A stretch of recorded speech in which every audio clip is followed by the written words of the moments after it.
ഓം ശ്രീനാരായണ പരമഗുരവേ നമഃ. സുപ്രഭാതം. 1603 ദിവസമായ ഇന്ന് 2025 ഒക്ടോബർ മാസം 4 ശനിയാഴ്ച, 1201 ആണ്ട് കന്നിമാസം 18 ഗുരുവചനങ്ങളിലൂടെ നമ്മുടെ കൈയും കാലും വിരലുകളും സദാ ചോദിക്കുന്നത് ഇനി എന്ത് ചെയ്യണമെന്നാണ്. അവ വിശ്രമമില്ലാത്ത കുതിരകളെപ്പോലെയാണ്. വേണ്ടത്ര പ്രവൃത്തി അവറ്റയ്ക്ക് കൊടുത്തില്ലെങ്കിൽ നാം രോഗഗ്രസ്തരായി പോകും.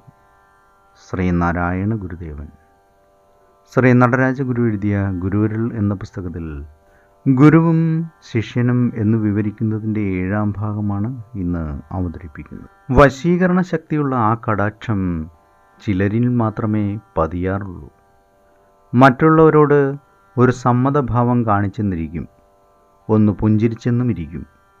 ചിലപ്പോൾ ഗുരു, അല്ലയോ സൗമ്യ, നിന്റെ ചോദ്യം അസലായി എന്ന് പറഞ്ഞ് ജിജ്ഞാസുവിനെ സ്നേഹപൂർവ്വം പ്രോത്സാഹിപ്പിക്കുന്നതായും ഉപനിഷത്തുകളിൽ കാണാം.